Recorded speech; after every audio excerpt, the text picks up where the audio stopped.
ஆனால் எல்லாருக்கும் என்னுடைய வணக்கங்கண்ணா. இன்றைக்கி வந்து பார்த்தீங்கன்னா நம்ம இந்தியாவில் இல்லைங்கன்னா உலகத்திலேயே எல்பிஜி, அதாவது லிக்விட் பெட்ரோலியம் கேஸ் என்று சொல்லப்படக்கூடிய அந்த சிலிண்டர் தட்டுப்பாடு நிலவுதுங்கண்ணே.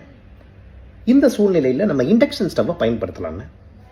Induction is a process of conveying magnetism or electricity from one place to another place without touching. ஆனால் எல்லாருமே பொலிட்டீஷியனாக இருக்க முடியும். ஆனால் எஜுகேட்டட் பொலிட்டீஷியனாக ஒரு சில பேரால் தான் இருக்க முடியும். அதில் ஒரு பர்சன் நான். எதுக்காக இதை நான் சொல்கிறேன்னாங்கன்னா, இப்போது நம்ம ஒரு விறகடுப்பை பயன்படுத்தலாம், இல்லை ஒரு 3 ஸ்டவ்வை பயன்படுத்தலாம். ஏன்னா வாழ்க்கை ஒரு வட்டம் அப்படின்னு சொல்லியிருக்காங்கண்ணே. உடனே வந்து டிவிகே சகோதரர்கள்லாம் வந்து என்னுடைய தலைவர் இல்லாமல் நீங்கள் அரசியலே பேச முடியாது அப்படின்னு சொல்லிட்டு வந்துடாதீங்க. நான் இதற்காகவும் வந்து நான் யாரையுமே எதிர்த்து பேசலை. நான் என்னுடைய கருத்தை பதிவு பண்ணுறேங்கண்ணா.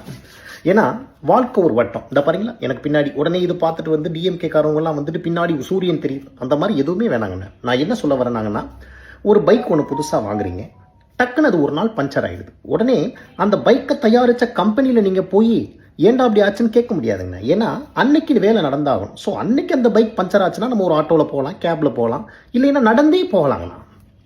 அதே மாதிரி தான் இன்னைக்கு உலகெல்லாம் இந்த சிலிண்டர் தட்டுப்பாடு இருக்கிறதுனால நம்ம என்ன பண்ணலான்னா, 3 ஸ்டவ்வோ, இண்டக்ஷன் ஸ்டவ்வோ, விறகடுப்போ பயன்படுத்தி இந்த உள்ள சூழ்நிலையை நம்ம எப்படி சுமூகமாக சமாளிக்கிறது, இதை மட்டும் நம்ம இப்போ பண்ணிட்டோம்னா கொஞ்ச நாள்லேயும் இந்த பிரச்சனைகள்லாம் போயிடும். நம்ம எல்லாருமே நல்லா ஆகிடலாம்.